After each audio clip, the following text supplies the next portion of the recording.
Sure, once this turns green, we are good. Once that turns green. Maybe it's on now. It's definitely on now. We're good. All right, we're on City Talk Fall River. This is Trot. Nikki. And Derek. And we are supposed to be getting some phone calls today. So, in the meantime, I'm going to... What's the phone number?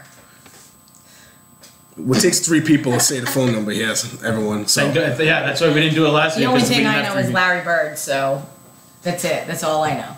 You gonna do it? 774 955 05. Larry Bird, 33. So that's it. So I'm just gonna say it all out, All okay? I know.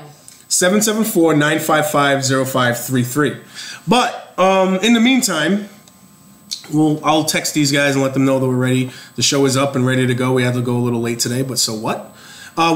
Me and Derek did the show ourselves last week, and you and I talked a lot about the school system. I think we spent the whole time talking about We talked about pretty much the entire thing about our positions on whether or not we should go over the tax threshold to pay for the school. and whether or not we hate kids.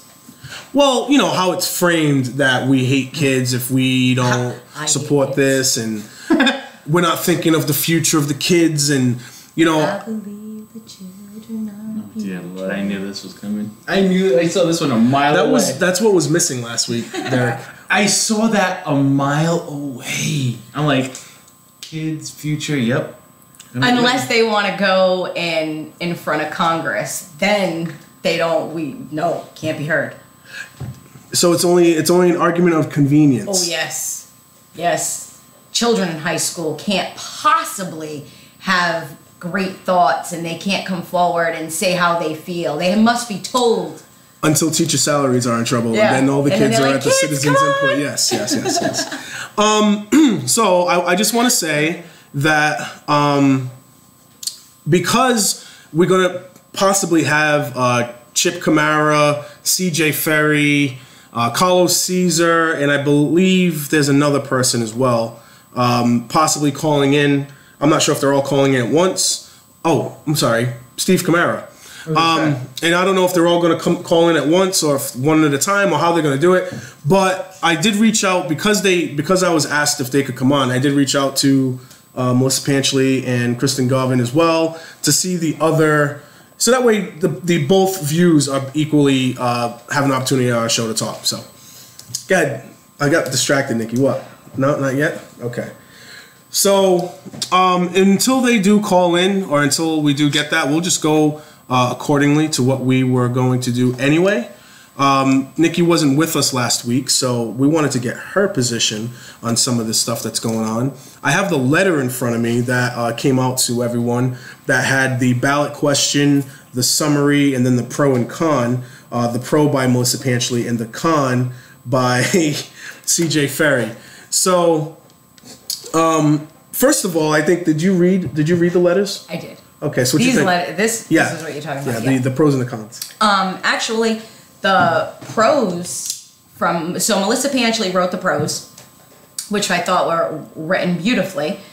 CJ Ferry wrote the con, which again, I love CJ, but as I've often said, he doesn't always come across the way he should.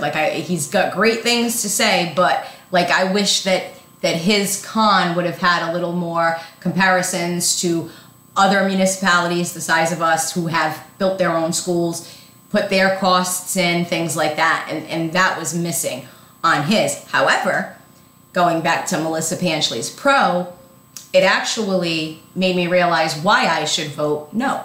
And that is? On the school. Well, the price is the same for us, for the city of Fall River, whether we build a brand new school or remodel. It's roughly the same. Well, no, it's going to be. It wasn't that big. It's that big of a difference. About $50 million, if I wasn't mistaken. Yeah, it's about $50 million difference. Yes, but I'm saying what we're on the hook for, not what comes from the state. Right, we'd be on the hook for $98.5 million versus $147 million. For the remodel? For the remodel. Okay, then I misread something there. Yeah. Because I was under the impression that it wasn't too much of a difference between the remodel being done. You're talking about the numbers from 2012. When 2012, I believe the number was somewhere between 100 to 115 million. which would be more comparable to the 98.5. Okay, maybe that's why, because I read a few different But articles. right now in 2018, the number that they're pushing out is 147. We have not. Now that's without the money from this. That's just what we're on the hook for. What we would be on the hook for if we were to remodel, renovate the school. But I just wanted to say one thing: we have not been provided with a line item as to why those costs are that high for the renovations.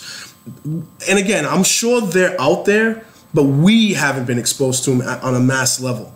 You know what I mean? On a widespread level. Yeah, I was going to say the only reason why it's that much money is because MSBA will not reimburse any kind of renovation cost. That's why they're not reimbursing us for the renovations to the gym, the pool, and the auditorium that they're going to do. They're also not going to reimburse us for, I believe, the fields. That's all going to come out of, that's pretty much us. The only thing they are going to reimburse us for, or partially reimburse us for, or majority reimburse us for, is the building of the new school. I believe some of the demolition is included in there. I could be wrong, but pretty much all $165-ish million is that we're getting from the state is for the school being built itself. The rest of that is pretty much going to fall on us, the taxpayers. Yeah, I still don't think we should build a new one. I don't think if we're going to build, you know how I feel, I don't think we should have one. I think we should be building more than one high school. If it's not centrally located, then I think we should have 2 different schools. I don't agree with that. Yeah, that's fine, but you've never had to walk from your house to the opposite end of the city just to get to school. Well, that's true, because I literally lived 5 minutes away from school. Exactly. But that's fine. But my argument about having 2 just out of curiosity, did you grow up in a home or an apartment? I did both. Okay. However, I will say this. Did you have name brand cereal or did you have generic cereal? I wasn't. I was just... I know you was going there, Nikki. You had Kellogg's, didn't you? You look like a Kellogg. I'm just joking. Continue. The only cereal I had was for the free breakfast program at school. I had General Mills, by the way. Just, no, I had red and white. No, thanks. the problem with having multiple schools, and I said this last week, is if you have multiple schools now, you're going to be picking and choosing which teachers are going to be in which buildings and which students are going to be going to which buildings. Now, if you're a student that's going to want to have specific teachers because of the fact that you're in a college level or honors courses and all that stuff, you're pretty much trying to put them all in the same building. So what you're doing is you're already starting to separate the kids as it is. So, and if you don't, you have those level of teachers on both schools, then what if a student that's in school A wants to have a teacher in school B? How's that going to work? We already have that. The GATE programs. They're not at every school. Talking about high school. I'm talking about Durfee right now. Durfee, there's only one high school. I know, but then there would only be 2. Then so what are you doing? You're pretty much deciding which teachers are going to go where, and then. Well, here's the thing: whether or not but hold on, you have to have so many teachers per student. Right. Okay. So whether or not they're split at 2 schools or at 1 school, that to me doesn't make a difference. So if it's all right. So let's just say we have a school that's built in the south, a high school that's built in the south end, and you have the Durfee location as it is right now. Mm-hmm. All right. You have a student that wants to be in the school that is in the north end that lives in the south end. They still have the same problem. SOL.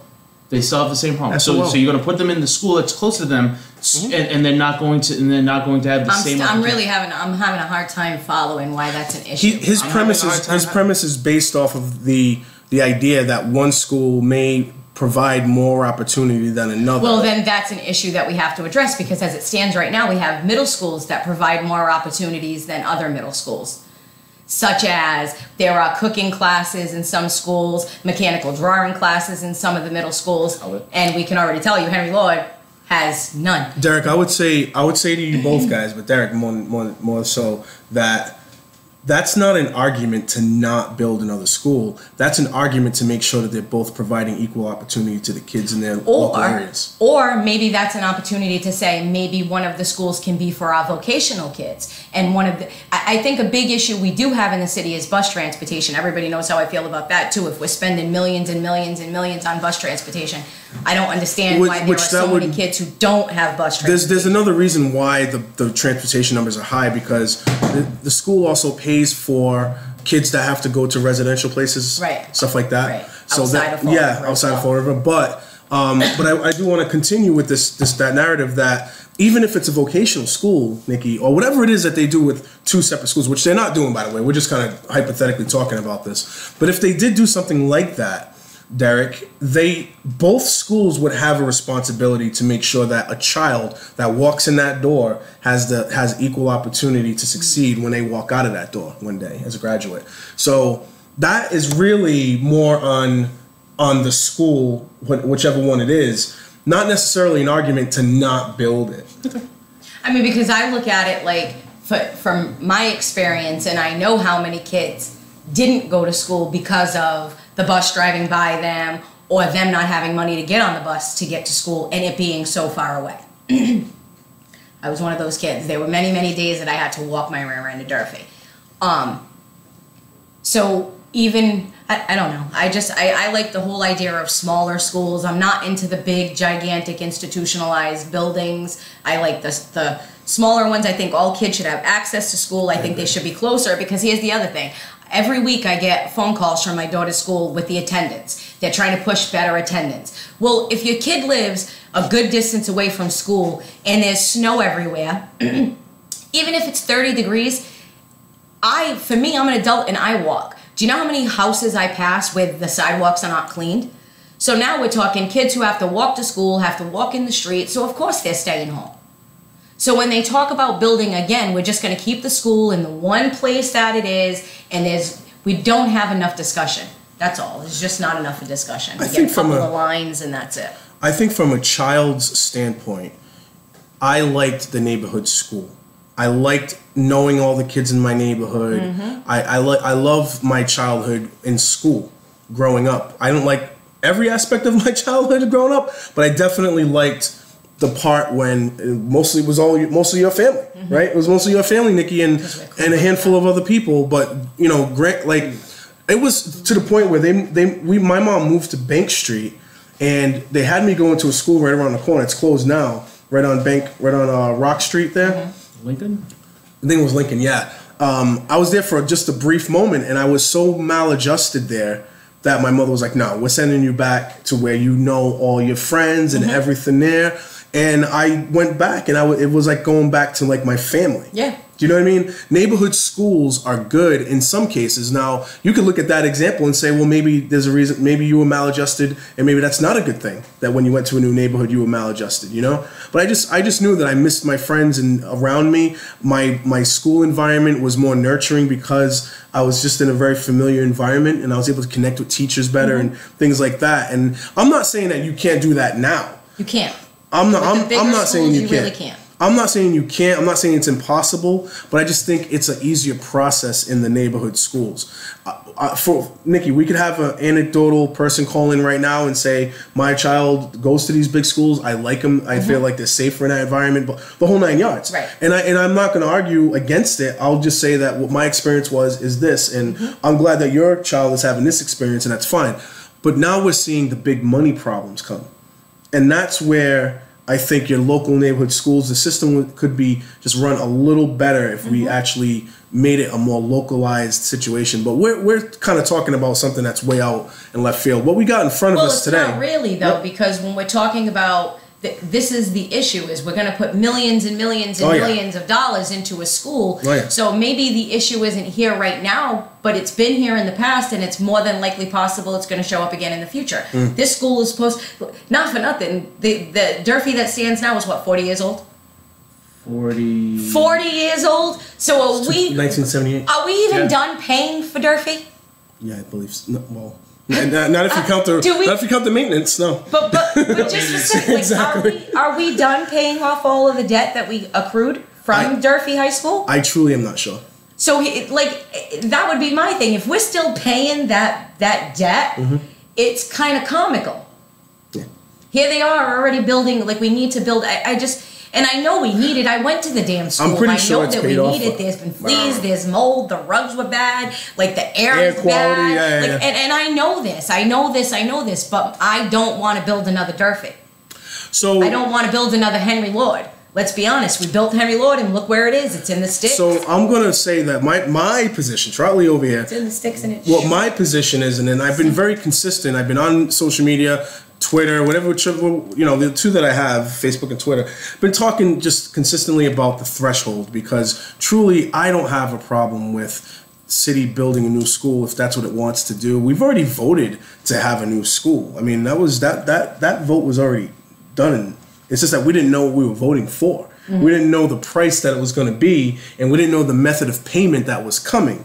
So now that we know the method of payment that the administration wants to do, which is, and I will read it right off the letter.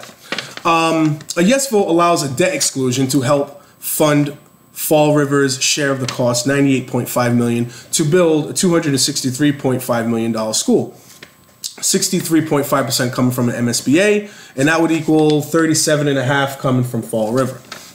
So they want to do what's called a debt exclusion. Now I just read a passage from the pro part from Melissa Panchley. From CJ's part, he kind of goes more into the guttural, emotional approach rather than actually talking about what we can do as an alternative to the debt exclusion, to going over the threshold. But he did say, while this bond has been cloaked with good intentions, it fails by its ultimate result, and that is to increase property taxes. And raising taxes again in spite of new increases in the residential tax factor and a maximum increase under Proposition 2.5 and increased fees and bonds. So he kind of went with they're going to raise your taxes, and that is obviously something that we don't want to see. But he said that there were alternative methods that we could pay for this school, and I'd like, if he's going to call in today, I'd like for him to go down a little bit of that road with us and maybe give us a resource that we can look at so that people can actually visually see what the alternative is.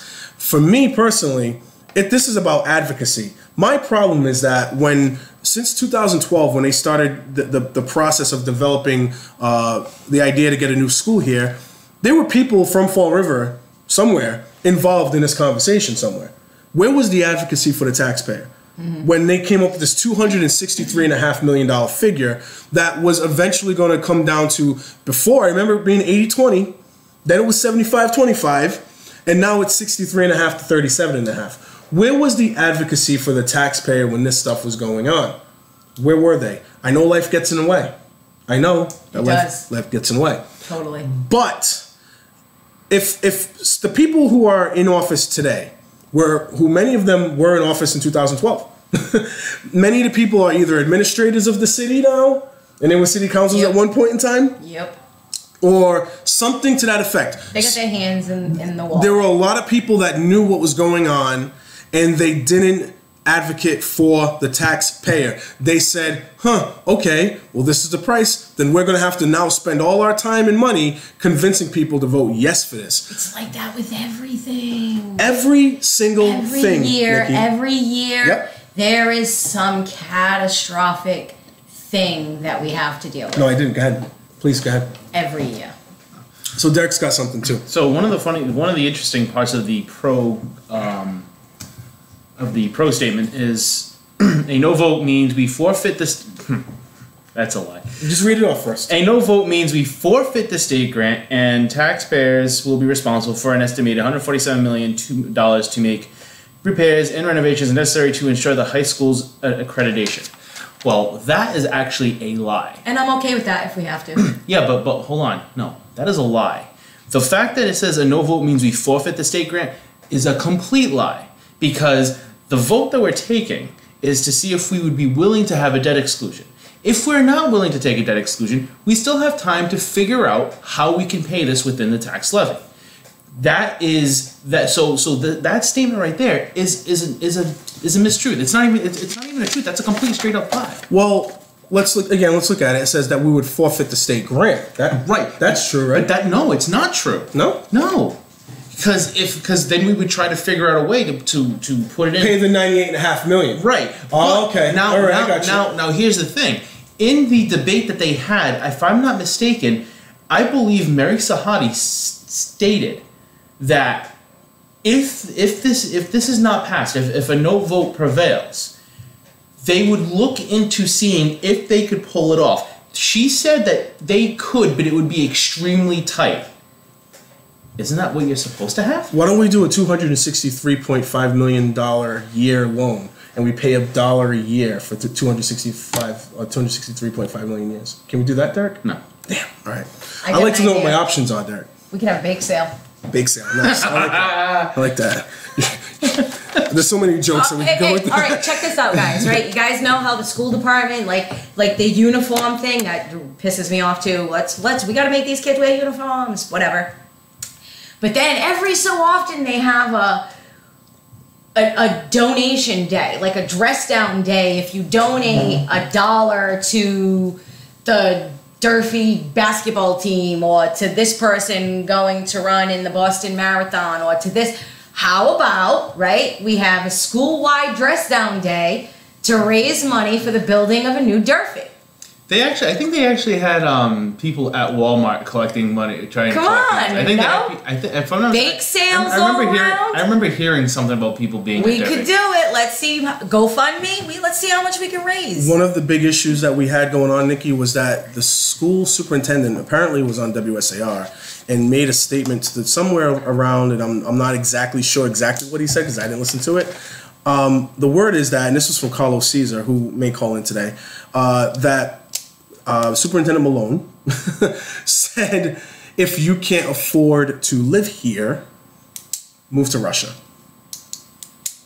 Well, it's not. It's just as bad as this. Okay. It's just as bad as the teacher said. All right, Your superintendent is kind of pushing for gentrification a little bit. They've been pushing for gentrification in the city of Fall River for a long time. And I called that out about a year ago. Last year when we were having discussions about when Rob Mellion said the demographics of the South End are changing, and I said I wanted to know how the demographics of the South End were changing. Well, that wasn't about a year ago. It was only a little while ago. I thought it was about a year. No, man, it was when they were talking about the liquor license down in the South Coast Plaza. That whole mess. Wow. Yeah, that's when that was. That was only a few months ago. But I'm just correcting that part. But yeah, you're right that there's been a push to try to. Yeah. I got somebody on Twitter yelling at me that he wants gentrification in Fall River, and I'm like, I don't support that, and he's like, get out. Like, okay. Do you realize that the majority of the money that comes into the city of Fall River is because of the poor people who live here? Like, I don't think they get Carlton that. Reverse. Like, Fall River itself is on welfare. Like, I understand that homeowners, they get pummeled. They really do. So, and this is where I say I'm so sick of politicians blame. Like, they try to they try to make sides. And it's not sides. We need more people to own homes in the city of Fall River. But the bottom line is, when we have so many housing projects, when we have so many poor people, it's never going to happen. You said something. You made a statement, a literal statement, that Fall River is on welfare themselves. Now, to anyone listening right now, some people may take offense to that, but I want you to look at how much state aid we get. Yeah, all of the grants. All the grants and state aid that we get, and you make an informed decision and opinion that we're not on welfare. Because her statement, it's not even about truth. It's factual. That's different. Sometimes truth is different from factual, meaning she can just back it up with actual real numbers when she says that sentence. And that is why I continually, and not just me, by the way, but continually keep saying we can't keep on increasing the burden on the taxpayer. Right. We have to take the burden off the taxpayer if we're ever going to become a more self-sufficient city. But we are so dependent. And you think that this is a reflection of it. Because we're so happy to get this $164 million from the state to pay for this school that we're willing to put ourselves more in debt for it. I'm not understanding that. So I need someone to talk to me about that. That's going to help me understand this. But I'm really not understanding that. And this is, we just need our politicians to stop. Like, if you don't want, right, like, this is the same person, the person who said they want gentrification may be the same person who's going to run out and vote for the new school to be built. You shouldn't. If that's the case, because that's more welfare. The city is asking the state to foot the bill yet again for another school. And not for nothing, if you look around, I don't think anything positive has come out of the new schools being built. And again, I'm going to say we have poor, lonely Talbot. That looks like a prison. Horrible school. Looks horrible all around. Horrible inside, outside, the whole bit. Those kids deserve something more too. So how about we take the money and maybe put a little bit of that money that we could get into Talbot as well? Or are they just going to ignore that? Like, I'm just so sick of hearing our kids deserve better, our kids deserve better. You know, I was in Durfee 20 years ago, and we couldn't breathe back then. Everybody was having headaches 20 years ago. Where the hell were you 20 years ago? You know what I'm saying? Like, maybe 20 years ago, you guys could have gone after the people who built the school and got some of your money back. I still say that's something we still need to look into. I want to, I think that they tried to break it down per family per year. I believe it would be somewhere around $115 a year and equaling somewhere around $3,500 over the 30-year period. That's what the per person it would cost, a per household, I guess. Here's the other thing that's got me upset too, right? Is because we are going to have more high schools in Fall River than we've ever had. We will have Atlantis Charter School, which is increasing their students, right? Yeah. Diamond's increasing the amount of students they're taking in. So inevitably, there are going to be less students in our public school. Right. But we're still going to go in millions and millions and millions and millions and millions. I got a little distracted by something here. So did you also mention that our overall population is decreasing? No, I didn't even get to that part yet. Well, either. think about that now. And those who want gentrification can be happy because people are moving out. People are moving. But if you make it more expensive to live here, and our population is already decreasing, then that means the burden is going to be that much harder on the taxpayer. Since I've been involved, since I've been paying attention, I moved back in Fall River around 2009, 2010. Okay, I've been engaged, really heavily engaged since about 2013. Right. So since I've been really heavily engaged in the process, every single year there has been something that comes out of the woodwork that makes you pay for more. It has not stabilized. And it's the end of the world, too. Yes. It's the end of the Your backs world. are against the wall. The future of our city is up in the air. The whole 9 yards. Right? No police. You had no police, pink slips to teachers, the whole 9 yards, right? You had the purple backs, right? That was the big thing for a little while there. Right? Still a disaster, by the way, everyone. What? Yes. I thought it was such a great program. You had humongous cuts from Bob Correa. He cut everything, right? Sean Kadim was city administrator during the Flanagan administration. He still to this day sticks up for what he did about the fire department, but they left them in shambles for a little while. You have so many different things going on here, guys. So many different things going on here. You had a landfill for about 30 years that nobody paid attention to. That we made a hell of a lot of money off of. And nobody prepared for when that was going to stop. No, they did prepare. They put the money in their own pockets, in their pensions, so that they didn't have to worry about anything. Fall River has a pattern, a big pattern of making a bunch of mistakes years ago, waiting until the last minute to try to fix them, and then when they finally come up with a solution, 100% of the time, it is you, the citizen, the taxpayer, have to pay more. That has been the consistent pattern the entire time, and that is exactly what is going on with this school. 40 years ago, there was a property on Ellsbury Street that they built. People got arrested almost immediately after that property was built. Yes, they did. And for the next 40 years, I graduated in 1998, and that was a dump then. 94. Right.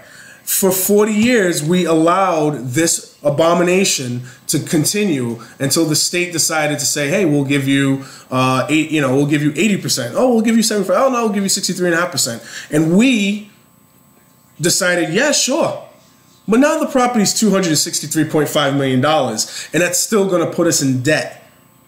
That's still going to dig us in longer of a hole, or a deeper hole. And I'm saying no because I'm tired of this pattern we should be able to have a new school. We should be able to build a new school. And I agree with almost everyone in the city that a new school should be built.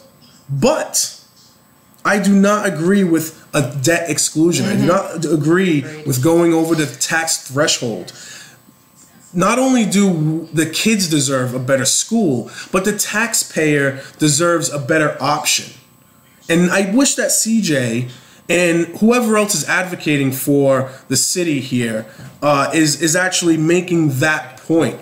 Because and I don't know all the alternatives, and God bless the people that have all this information, but the people out there don't have all this information, and letters like these give us an opportunity to give that information out. So please do what you can to relay that message in a way that the people are going to be able to absorb it. Because I think Melissa Panchley wrote a very good paragraph, but I'm telling you right now, I could have wrote a better paragraph as the con. And I'm not saying I'm better than the other guy. I'm just saying he had an opportunity, and I don't think he really took full advantage of it. Either that, or I will give it, and maybe his response was edited. So I'll say say that just for. Doesn't look like hers was edited. But that could be. Yeah. I'm smart enough to know that could also. Yes. There's reasons behind that as well. You know what I mean? Maybe it's just not meant to be. Mr. Derek has the scribe. The scribe, yes. He put on a scribe hat. You need a scribe hat, bro. That's not a scribe hat. Close enough. Champion. I'll take it.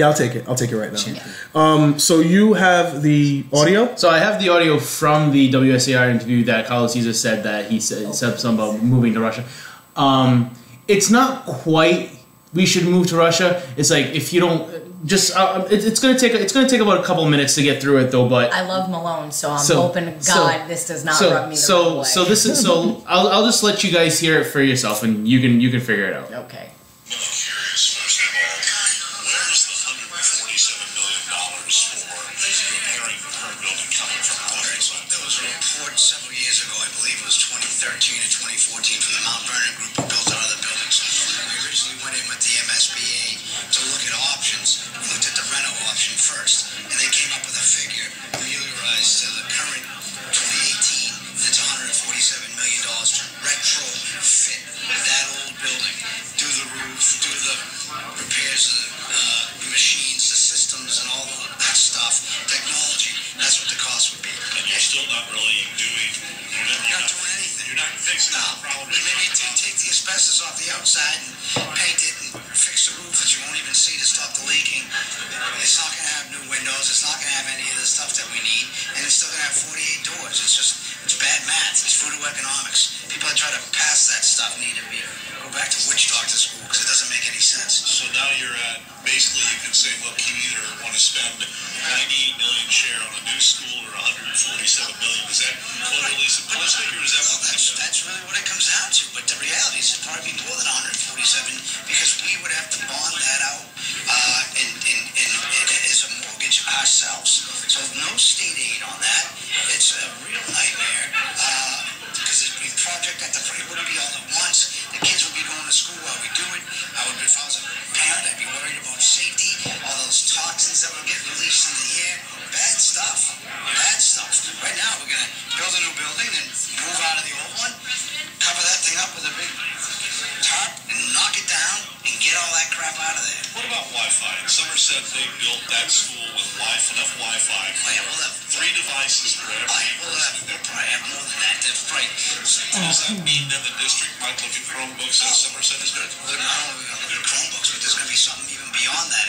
Every kid will get a tablet at some point, and that will be their everything. No more textbooks, just tablets, and kids do all their work on it. It's just, as I mentioned earlier, the future technology. Well, we don't need a new school. Just teach from the tablet. Exactly. Everyone go to school from home. What we will have in 4 years when this thing opens. But this is an awesome opportunity for the city to really build a state-of-the-art building on a cost that's reasonable. This is, Councilman said, that's $3,000 across 30 years. Come on, we got to save up. This is the cost of being American. You got to do it. It's democracy. You don't want to pay those prices? Go someplace like Russia where they don't have, tax-funded. What? Parcels, facilities. And people say I stutter. Stuff that's a greater good like we have. I wonder if he's ever lived in Russia. Because how would he So- know so- what it costs to so- live in Russia? so- I love Malone, and I'm not going to take offense to that. I think that's just. So I mean, I just wanted to give you that in context. He didn't say that we have to move to Russia. He said that you should be if that's tough for you, then you should go Try to a place living that in one of those places. you should try living in one of those places. So Yeah, it's not like it's not like if you don't like it, move to Russia. right. However, there was more of a red flag for me as a parent, guys. Like a super, super humongous red flag. Burp, burp. Okay, if they're building the school right there, right, where are the students going to go when the school is being built? I was under the impression they were going to go to school while certain sections were being built. Because the way we're going to cover it up with a tarp. And here's the thing, man, right? If you're going to sit here and tell me as a parent that we really need to vote yes on the school because there's so many toxins in Durfee and Durfee is so dangerous, then our kids need to get the hell out of there right now. The way he was just saying, like, did you see my face? He's like, there's toxins and there's all kinds of bad stuff in there and we gotta cover it up with a tarp and knock it down and the asbestos. That's a method. Get the kids out of there. That's a method of, Somebody save the children. Yes. Like, come on, man. If it's that bad. And now I'm fearful. Should I go to the doctor? And if I got cancer, can I sue the city of Fall River because I had to go to Durfee? I think we're You having. guys just got really quiet. Yeah, I don't know. All I know is I'm feeling a cough. I'm serious, man. I think just like the city. You just scared me. I think like the city did a class action lawsuit against Big Pharmacy. I think we should get a whole bunch of us and do a class action lawsuit Seriously. against the school and be like, For we real. all got sick because of that. And listen, I know they took air samples. I was sitting in Dr. Costa's office after I graduated I graduated in 94. This was in 95, 96. I was visiting. I was sitting in his office and they came in and took an air sample. So there's air samples. So if those air samples say that there's cancer causing crap in the air, couldn't somebody sue the city of Fall River? Probably. They gotta watch out with the way I'm they're not a saying lawyer. things. He just scared the hell out of me. Never mind. Toxins. Law He talk. said Law talk's on toxins. another station, man. You have law talk, man. You He call just it law said talk. toxins. Did you hear him? He said I all think- kinds of. He just scared me. I think the show is called The Third at 3 or something like that. He scared me. I'm sorry. He talked Yeah, about we have a lot toxins going on there. and asbestos. Asbestos. Like, come on. And you know what? I will say something. You know, if we don't go that route and you just Oh, people are voting yes. Did you just hear him? Of course. I mean, you still have the 48 entrances. All right, that's cool. I could see your point. You still have the windows that won't open. All right, cool story, bro. But he really didn't make too much of a great thing, other than the fact that we got asbestos. He's telling me we should never build another school on that property as long as we live. That's what I just got from Mr. Malone. Do not build the school there. Don't do it. Just don't do it. Yeah, don't do it. Not gonna do it. It's just not prudent. Yeah, boy. Can't believe I just went there. That's the first George Bush. Yeah, we will never do that I'm again. not gonna do it. Just not do it. I'm not gonna do it. Actually, I would like to think that I was playing Will Ferrell, who was playing George Bush there. Nice. I like to go that route. No, Will Ferrell played W. Will Ferrell did not know. He didn't pick no. Dave. Yeah. No. What's his face? David Spade played George. Oh yeah, Bush the Senior. whatever. Yeah, still an SNL thing. Is it David Spade or the one that looks like? No. It's David Oh no, it's Spade. Dana Carvey. Dana Carvey. Damn it, church lady. Church lady. That's what he plays. I That's know, one of the I know. characters. But so yeah, so that's so just so I'm everyone. sorry, guys. I'm scared now. Malone just scared the socks off me. Let's see here. I mean, I'm the part of this that I'm trying to put piece together is that, you know, let's look at it this way. We have a debt exclusion to pay for this school. All right. So I'm still gonna vote no, but I'm just trying to think of this right now. So we have a debt. So what's gonna happen is we're gonna have a line item on our home tax, on our property taxes, that's going to say pay for the school, or else you hate kids. Right. And it's going to be $30-ish a quarter or whatever it is. So, I guess when it's done, it's gonna go away. That's what a debt exclusion is.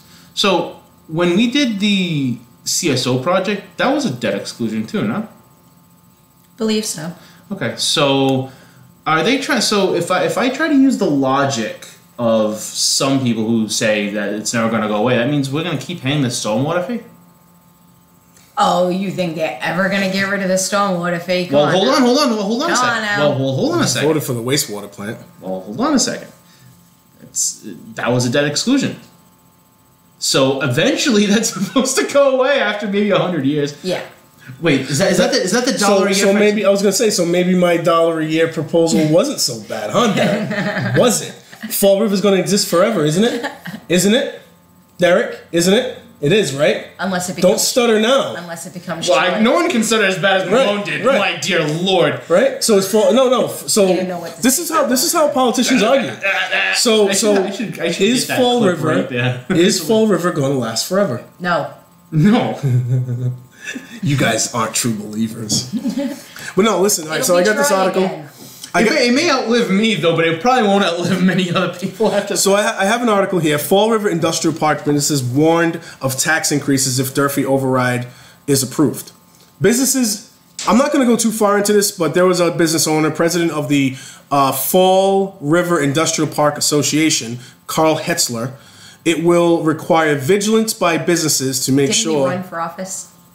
Well, A Hetzler, somebody with that. Joshua Hetzler Okay. ran for school committee, and he got it, but there was some controversy because of the new charter rules, because he's a firefighter as well. Anyway, Carl Hetzler, president of the Fall River Industrial Park Association, said he's a voter in Fall River, and he wants to vote for the new school. But what bothers him is that the burden for paying it is not distributed evenly. Voters will decide if the city should bond for $58.5 million to pay for part of the $98.5 million it's supposed to cover for the Durfee High School, which is going to be $263.5 million altogether. City officials estimate that the cost of the project should add $100 to $130 each year to the tax bill for an average city home. That is minor compared to the costs businesses face, especially the larger companies that was defined by Hetzler. The city has a two-tier tax rate. The residential rate is $14.62 per $1,000 of assessed valuation. The commercial rate is $31.12. So your residential rate is 14.62. Mm-hmm. Your commercial rate is 31.12. That means businesses will pay more than twice the increase of residential taxpayers if the bond is passed. Okay, I'm sorry, but a lot of those businesses also get tax breaks. And I know not everyone gets a tax break, but a lot of those businesses got TIFs. So how many residents got TIFs? 0. Oh. So that's what I'm gonna. Ouch. And a lot of those businesses didn't have to buy trash bags. A lot of businesses, especially, and there are businesses who are grandfathered in to receive services in the city for free. So if we want to talk about businesses, there are businesses in the city of Fall River who get their trash services, recycling services for free, where residents do not. Residents have to purchase purple bags. Our tax bill will go up. It won't go up by hundreds, it'll go up by thousands. Quote. The difference between the residential rate and the commercial rate is called the factor. I think most people know that that's the tax factor that they had a little vote on not too long ago. The difference is capped by state law. The desire by the city will be to put the factor to the max. Now that's a shocking revelation. That's a shocking revelation, everyone. That will put the burden on commercial taxpayers. We need to be vigilant on this. His tax bill on H&S Tool will come close to $100,000 a year, an increase of more than $2,000 a year if the bond passes. His company also pays another $5,000 a year in rainwater tax. So that's to give you an illustration of what you were talking about, Derek. If we're not careful in the city of Fall River, we're going to tax our commercial taxpayers so much that we won't be able to attract business. Where the hell are these businessmen though? When we're talking, when we're talking about certain things, where the hell are all these businessmen? Because you know something, when we were talking about purple bags and all that, why weren't they coming forward to say they didn't think that that was okay? Because they weren't affected. Because they weren't affected by it. But now, and I do feel bad for smaller businesses because I know those smaller businesses do not get tax breaks, and they are the ones who have to pay out a fortune. I know that. Mm-hmm. So I don't know where this man happens to fall, so this isn't to him personally. When I'm talking about businesses who get TIFs, we all know which ones I'm talking about. Amazon. Not just Amazon. We got Walmart. Portugalia. You got. There are plenty of businesses who got TIFs. I believe Blount also got a TIF. Yes. Blount is. And and then I would go in to say, okay, well, if you own a business, how many employees do you have? Mm-hmm. Well, if you only have a handful of employees, how much money are you really bringing into the city? If you're not really bringing any money in, I don't want to hear what you have to say. So you're saying that a guy named Peter got robbed, right? Because another guy named Paul needed to get paid? Interesting. No, he needed to pay Mary. Well, I'm just saying. Oh, no, it's robbing Peter to pay Paul. Who probably paid Mary. You're right. Yeah. You got something you want to say, Derek? I can't say what I was about to say. What you want to say, man? I can't say it. No? Nope. City not talk Fall River? Is that what we're doing right now? Like, what was the TIF? What was censorship? What was the City TIF censorship Fall River. for Amazon? What was the TIF? Do we remember? Amazon. It was 5 years. I think it was a 20-year TIF, and I think 5 years. I think for the first 5 it was 100%. Then it was 10 from 6 to 10 it was 25%. 10 to 15 was 50%. 15 to 20 was 75%, and then after that they pay the full 100%. If I'm not mistaken. So it was 15-year. It was a 15-year TIF. So it was 20. I just pulled it up. I just pulled the article up. Okay. And if you want to read it off, you can once we get the numbers up. You got it. My high, fast, super speed. Just because internet. the reason that I'm bringing this up is because we're so quick to give TIFs to businesses, right? So my argument at the time when we were giving the TIF is that as soon as that 15 year is up, they're out, right? Because that's what usually happens. As soon as they're done getting their tax breaks, they bounce. And then we're left even in a worse position. So I'd like to see how much they received in a TIF. Okay. So it's right there. Right here, right? That is correct. Under the draft TIF agreement, during the first 4 years from 2018 to 2021, Amazon will receive a 100% exemption from both real and personal property, 75% exemption from 2022 to 2024, 50% from 2025 to 2028, and then 25% from 2029 to 2032. So they got a top-notch level, high-grade TIF agreement, and they are of all the companies that we work with in the city, this company can afford the taxation more than any company out there, almost combined. Brand new company. Amazon's profit is unbelievable. Well, And I have speaking of Amazon, You do? I do. speaking of Amazon, Their stocks are pretty high. wasn't Amazon looking for a location to open up a new Second headquarters. second headquarters, and they said that they love education and they really wanted to push education? Has anybody gone to Amazon and asked if they'd be willing to kick in some money for a new high school, or maybe to pay for some teachers to get some new classes in the school going that'll maybe help our kids with a better education? Amazon's TIF agreement completely rips off the city to It be sure able to does. pay for some of this stuff, by the way. Nobody's going to really talk about that. But Mr. Hetzler, who is really concerned about the tax burden, he's still going to vote yes on this. I know. So I don't understand how, why would he vote yes? It's completely out of his... Because in his conscience, he It's about the believes kids. that the kids need a new school. But why aren't we talking about different ways to pay for the school? If the school is so important, which I don't know if it really is going to improve this education system. It's not. It's I love that you guys did that at the same time. That was great. Because we both think the same way. But it might improve the environment in which the kids can try to learn in. Fine.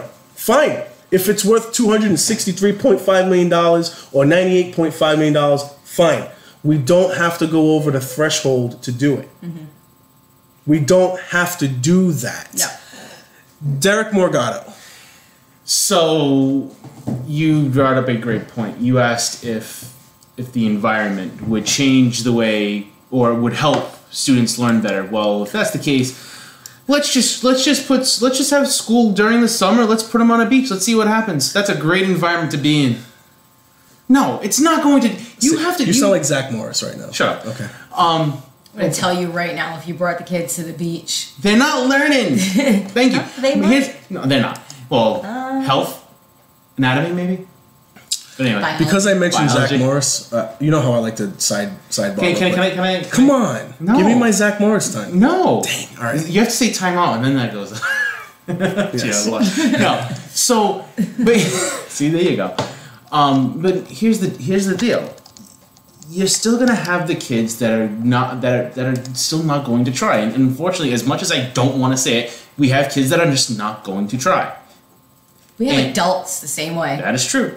That is very true. Well, he needs to look. He's really looking up Saved by the Bell stuff. No, look at. There's a group of people that put together a bunch of videos. Wow, called Zach Morris is trash. Yes. Oh my God. And it talks about all the bad things he did Yes. to his friends and family on damn near every single episode. Wow. Yes. Sorry, everyone. I know you came to listen to us talk intelligently about politics and school system, but every once in a while, I have to do something different, okay? It's on funnyordie.com. Oh, Yes. That's awesome. But here's the thing. The kids that legitimately want to learn, they're going to still learn. The kids that are going to be there just to squeak by, they're still going to be there to squeak by. Whether they're in the same school that's full of asbestos and is harmful to your health, or they're in a $263.5 million school.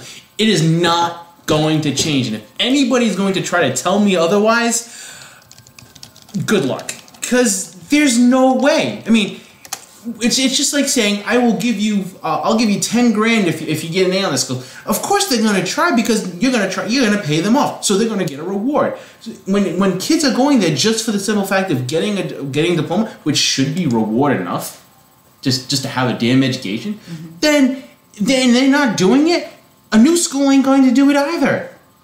A new school is not going to have a teacher teach better. A new school is not going to have a student learn better or become a better student. That's just way too much money. But I agree. It's just an awful lot of money for to invest in a school in a city where population is going down.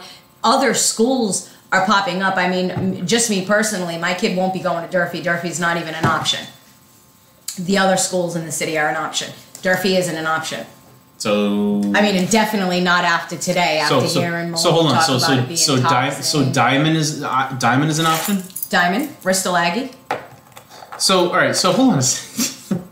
Hold on. So you make the argument. My kid though isn't. My daughter would get lost in Durfee. She's one of those students who isn't very at the top.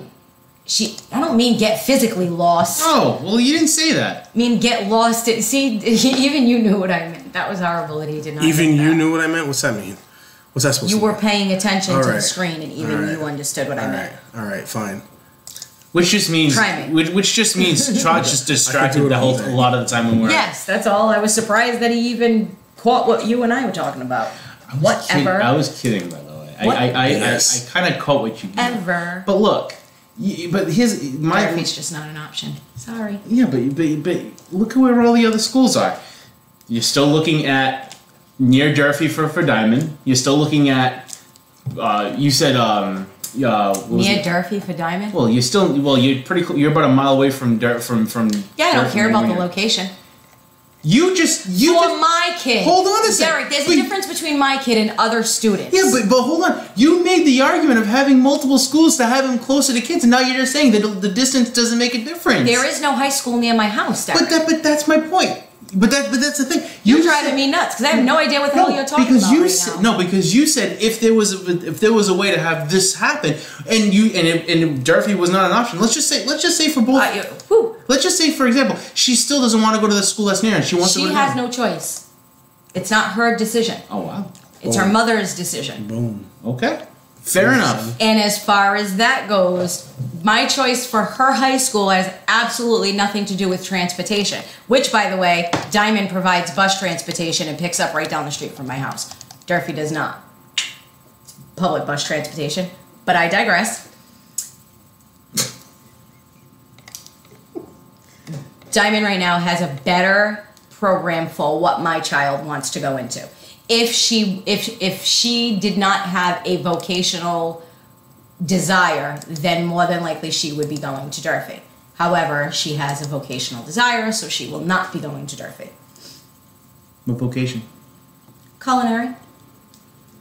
Yeah, And yes, I know they have that at Trade Winds. No, but no, I don't. You cannot compare that to Diamond's program. Listen, if you would have given me 3 seconds, I would have said, no, Diamond's She better. gets hyped up about this stuff, man. You know how this goes, man. You get hyped up. I haven't been here. You get hyped up. Would you rather me not get hyped up? No. Would you rather me sit here all quiet It's like a and do what you tell me to like do instead of you doing what I tell you to do? You know you like that better. No, it's not. Some him people telling, it's apparently not him like that telling you better. to do anything. It's you telling him to tell you to do something. That's right. It ultimately comes down to Nikki tells you what to do. That's right. And don't you ever forget that. Hey! Oh, perfect hip-hop segue. parade. Oh. Hello, you're on with City Talk Fall River. Hey, Trot. Oh, Steve Kamara. this sounds like Steve Kamara. No, don't come here. Hey, so Steve, just jokes. Steve, we actually have a half hour to talk about some of these things, and you're on with us right now. So do you want to? What do you want to do? You want me to call you back? Nope, you can go right from here. Actually, Okay, I'm still at Burger King with this organizing. all right. I'm gonna go. Never mind, I'll go with this. Okay, I'm available to talk to you now if you want to. That's perfect. I had a couple of questions for you, if it's possible. Okay. You have a couple. Questions? All right. So my first question to you is: what are the alternatives that can be provided to the public outside of the debt exclusion to pay for the school? Well, for the existing budget, one of my colleagues, Sean Kadeen, offered what he considered to be an alternative to avoid the Prop 2.5 override by working within the existing budget. It may mean a gradual process. For instance, I use an example in my own home. I would like to put an addition on my house, but I can't do that right now because I got to focus first on getting a roof fixed. So I do what I can afford each year, and eventually I get what I want. The same with the school. If we can't build a $225 million project immediately, let's build a $10 million or a $20 million, a $50 million, a $100 million. Let's build what we can within the constraints of the budget that we have. Let's live within our means rather than putting a greater burden on people that they can't afford. That sounds like something that I've been trying to say to people, just on my little small level. We got a big crowd that's promoting a no vote on March 6th. Yep. Right here at BK's Burger King on Plymouth Avenue. We're just wrapping up our meeting, so I'm sorry. I just had to get the crowd quieted down a little bit. Not a problem. Now, Steve, that's something that I've also been saying to people is that we could propose that we do it within our means. Now, is this an option? Tell me why this would be a no option. Okay, the state right now was approved to give us $164 million on to pay for the 63.5% of the property. Right? Why, if the state is willing? That's not right. How's that not right? It's not right because when the state gives its grant Yeah. to the city, Yeah. it gives its grant to the city. That's a fixed amount. Right. When the city generates its portion, Yep. its $98 million portion, Yep. we have to go bond at 4.5%. So Right. that 4.5% adds up to about 80 plus million. Right. So you add it up together, we're up to about 181 million as our city's portion, Mm-hmm. which is 52% of the project. All right, no. I just wanted to say. Let me finish real quick, and then I swear you'll have an opportunity to. I wanted to correct that because that's No. I wanted to just say that 160. It's already been proved. It's already been approved. The 164 million or 164 plus has already been approved by the state 80% of the project. for their part, right? Why can't we? Why, if the state is willing to give up that amount of money, why can't we just take that money and build a new school with that money?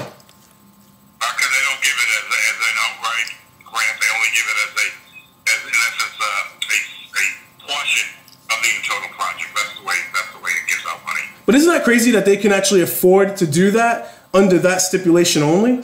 Why, if they're willing to say goodbye to $164 million, why don't they just allow us to work with that budget? Yeah, it is a little bit crazy, but that's the money that goes into a pot, if you will, based upon sales tax. So every time you buy something, if there's a state sales tax on it, I believe it's 2% of all the sales tax money that's collected goes into the school building assistance budget. So that's where they get that money from. It's taxpayer money, and they distribute it as they choose. And whether or not we come up with $98.5 million, they're still going to give us $164 million.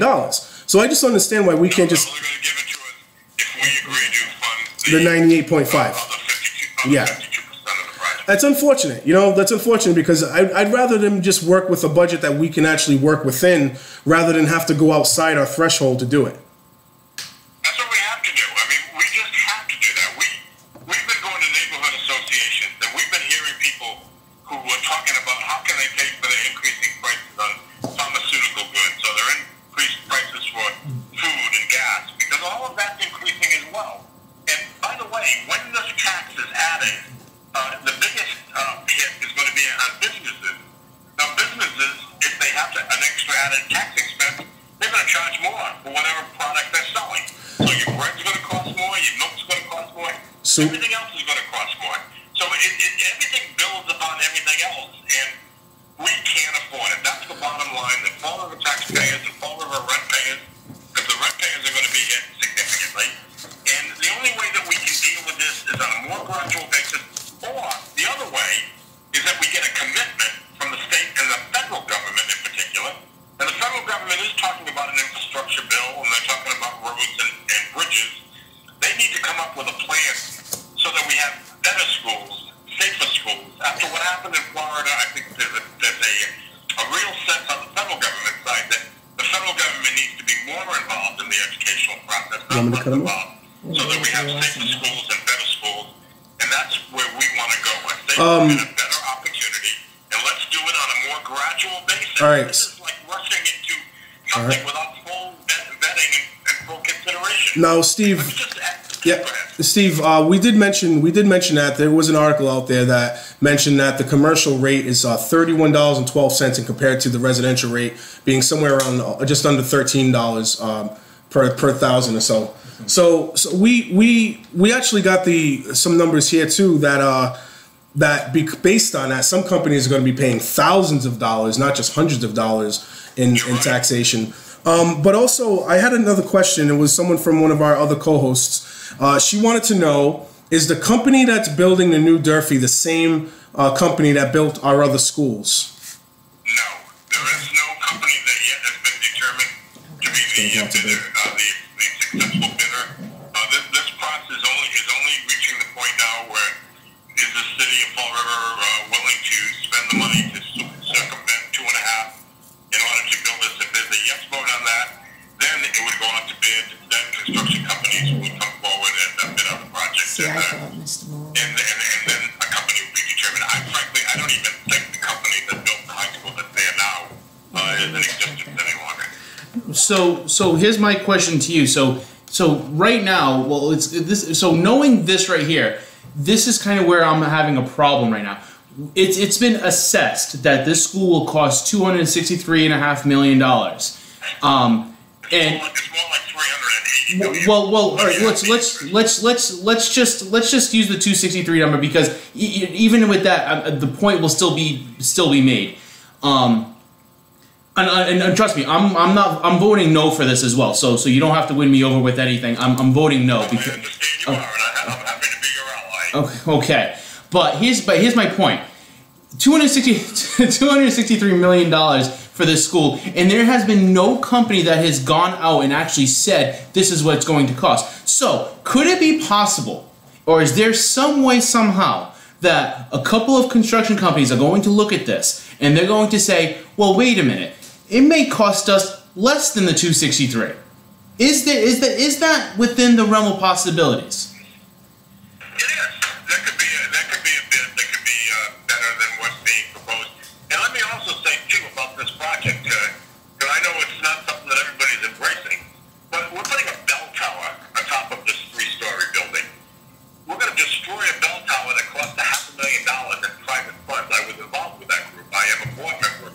You know that we know that we know that you know that we know that we know that you know, right? Yes, trust me, and I know the president. I know Les Corey, and I we know the whole thing.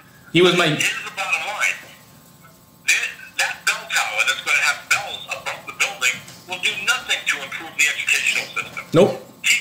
Students are not going to benefit from that. And they're building this building, they even say by their own estimate, it's a 50-year project. This building is going to have to be replaced in 50 years. Why put bells in a building that 50 years from now not to be removed, leaving future taxpayers with the burden of trying to find another bell tower to store our historic bells? Well, we've already got a wonderful, beautiful bell tower that already exists there and it was paid for privately. And it's been referred to, I heard one of the proponents of the yes question saying, we're building a showcase for the city of Fall River. Right. I don't need a showcase. I worked at BCC for 5 years. BCC is a very functional, responsive system of simple and very smart building. Even the building of the Springer building, the most recent building, zero footprint of carbon, a totally efficient building that creates more energy than it uses. That's BCC right down the road. I've been encouraging the building committee to learn from BCC, but yet they don't seem to do it. And it's just unfortunate, and that's why I say we need this movement, and I call it a movement. The no vote is not a campaign. It's a people's movement to address the injustice that's being promoted by the Fall River political establishment, the political machine. We can't even get on he's been a part of, right? for giving us a voice. We can't even get on WSIR and WHTV to argue our point because we've been banned because that radio station is totally committing a propaganda campaign that's not good for the people of Fall River. All right, so Steve, that's been going on for quite some time. I know that. I'm glad that you're part of the party now, but it's been doing that. They've been doing that for a long time.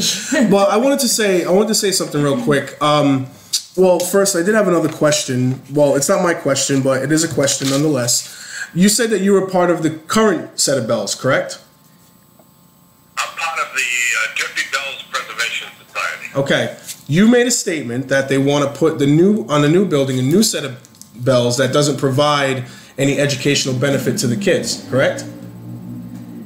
I'm saying that moving those bells at what I think is going to be probably a cost of about $1 million, because you got to move bricks, you got to move benches, you got to move the bell tower, you got to move the bells themselves, you got to hire big equipment in terms of what was called a boom crane. What do they call it? Cranes, a big crane to do We it. got plenty of businesses in the city that come can cheap. have them. So you're going to be spending all of this money on something that doesn't help the classroom education that goes on between a teacher and a student. It's pretty. It's going to look beautiful. It's going to give people an opportunity to ring bells, although they have that opportunity now. And we're still working on improvements to that bell tower. So we're going to be dismantling and destroying a tower that costs us $500,000 that will put a bell tower back into a newer building that will have to be torn down in 50 years, and that doesn't help the educational system. I have another person has one last question, but I have one too as well. So I'm gonna let Derek ask you his question. I got one last one. You mean that one? No, you had a question. Did you have a question? No. Okay, I have one last question, and not really a question, but more of a discussion that you want to have. If you want to have it, we have time. Where does Durfee rank right now as far as school performance in the state? Where does Durfee High School rank in terms of performance in the state? Yes. Academic success? Yes, sir. Yeah, I really don't know that, but let me tell you one thing. I'm also a board member of the Durfee Alumni Association, and every year, and I encourage folks to come on the Friday before Memorial Day to our annual meeting, we'll be presenting probably 25 to 30 scholarships to Durfee graduates who are going to be going to the finest universities across the country. There'll be Ivy League schools that will be represented, as well as public colleges and universities all around the country. We have an excellent educational system being provided to many of our students. There needs to be improvements, there needs to be more bookend opportunities, etc. I don't have an answer to your question as to where we rank around the state. I want to know that. I want that to be part of the conversation, Steve. So I got someone just popped up another question. Here you go. I have one last comment too, so give me a chance. Absolutely. Okay, so this is Nikki. Nope, this is Nikki. I just had a question for you. Yes. So how many scholarships are you giving out? I think 25 to 30. That's done through, we have a committee that's a scholarship committee, and they're interviewing candidates now and making their determinations as to the selection of that process. Okay. Peter Polius, Attorney Peter Polius, is chairman of that subcommittee. It really functions as something separate from, but yet connected to the Alumni Association. We do have, by the way, one of the largest endowments in the country for a high school that provides for the resources for these scholarships. And actually, one last question I have is, years ago, I know they were taking air samples from inside Durfee High School. Have you heard anything about those air samples? No, I've not heard anything about anything that's detrimental to This is going back 20. other than individual testimonies, and I'm not saying that building doesn't need to be replaced Right. or repaired significantly, but no, I haven't heard specific scientific evidence of contamination of any kind. And if there were, then shut it down. The Board of Health should move in there and shut it down immediately. Right. Well, Because we don't need an unsafe place. I'm curious because we played a little bit of Superintendent Malone's interview with the other radio station there, and as a parent, he said something that as a parent and a former student actually of Durfee, he kind of panicked me a little bit when he talked about asbestos, and he said there were toxins and all kinds of stuff inside the school. If that's the case, Absolutely. if that's the case, our students shouldn't be in. The same superintendent that says that if you, as a citizen, oppose this project, that you ought to move to Russia. Well, he didn't say that. Those weren't his words. We actually played it, Steve. Yeah, we did play. We played it, Steve. It was more in the context of you should take a look at Russia. Try give it a shot. But he didn't say it wasn't like this or get out. It was in a different kind of context, Steve. But I want to emphasize. We'll let that go for now. I want to emphasize that I just looked up the district in school accountability, and right now Durfee is performing in the low 20% of schools in Massachusetts, and we. There's a lot of factors that go into Oh, I agree with you. But I think you would be able. This strengthens the argument for the no vote that spending this much money is going to make it that much harder to come up with resources to improve our school system.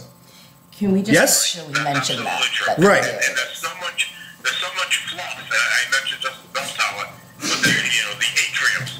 Right. I think an absurd safety issue. So is a school system, and I'm hoping that you use this on your platform if you guys are still going to do future debates, but is a new building or is an expensive new building going to improve the school system, or is improving the school system more important? because coming out of the tax threshold is going to make it that much harder to improve a system that needs improvement. Sure. Do you know what I mean? There clearly are two components to education, two major components. One is the infrastructure, and I believe that we should get more federal and state funds for our infrastructure. And secondly is the educational attainment itself that goes on between teachers and students. Okay. You're right. I feel that needs to be the focus of our community. That is way more important argument than the school and this. I just think this buries us. I think this carries on a tradition that Fall River has done to its people of keeping us buried in debt, of trying to resolve problems that it made created years ago by making us pay more now. And I'm not for this for many reasons, but the number one reason is, does this improve the school system, the performance of the school? I don't think so. I think it's going to make it that much harder to do so. So that's why I'm voting no. I think many people are voting no and yes for many different reasons. And this is the reason why, you know what I mean? And this is where I'm coming from on this. I was thinking of doing you don't want to make light of the importance of this decision, but David Letterman always used to say about the top 10 reasons to vote or to do whatever. Are you going to go through all 10? I believe that there are at least 10 reasons to All right. vote no on this project. I won't go through any of the 10. Thank you. They've all been discussed. There's only so much bandwidth we have on the internet, Steve. Many reasons Thank you very much. Thank you for calling. Thank you for your service. Thank you for pulling this thing together. I do everything. We've been doing this for a long time. If we can keep a respectful and brief dialogue, please feel free to call in again. I will. Okay. Thank you, John, for the work you do. Thank you. Bye. Bye. And that was Steve I Camara. guess me and Derek don't mean anything. What do you Bye, mean? Steve. It was nice to speak with you. Oh, well, I saw the pain in your. You know, there is 4 stars. Yes, there is. I'm only kidding. I know that. I know that. So that was Steve Camara. He's been trying to push the no vote. They've been trying to put together their arguments, and I think that some of the numbers that he was pointing out, that it was actually 48% that they're paying for, and that we're paying more 52%, and that it's really going to be a $380 million property rather than a $264 million property. Those figures are all debatable in my opinion. Yeah, those figures are all debatable in my opinion. However, what I think we can find common ground on actually is the reasons why we vote no. I wish I would have thought of this about 5 minutes ago, because you just said it. It's a $263 million price tag with a $380 million property. But let's just put it this way: when you buy a house at $200,000, it's a $200,000 property that you're paying the mortgage on. So that made no sense. Well, bonding in Fall River has been a losing battle. Look no further than the trash trucks. Yep. I'm so against. That's what I still say. GoFundMe, bake sale. And I don't care if it takes 5 years. Guess what? 5 years, then we put more money in the coffers, and then we can pay for the school to be built. You know, when our own city councilors say things like, you guys should buy trash bags, don't eat steak. You got to do the right thing. So do you. You do the right thing. You do it. You do the right thing.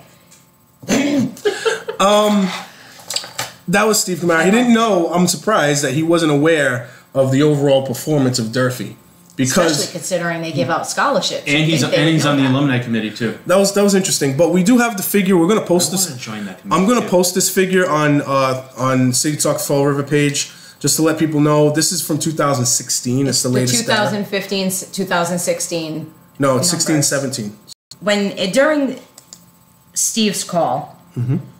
And he said, the federal government needs to come in and do more. No, this is exactly what we're trying to say, is that they need to stay away. If we're sitting here complaining because we have to go to the state for money for the school, then why the hell are we saying we should be going to the federal government for money for the school? We need to get to a place where we don't need to rely on the state or the federal government to fund anything in Fall River. Fall River needs to fund Fall River, period. I agree. So to say, it really bothers me when I hear, yeah, it's all well and good, you know what I mean? But if we can't take care, it's welfare. That's the conversation we had before. It's the same thing. It's still tax dollars, whether it's coming from the state, whether it's coming from the federal government, it's still tax dollars.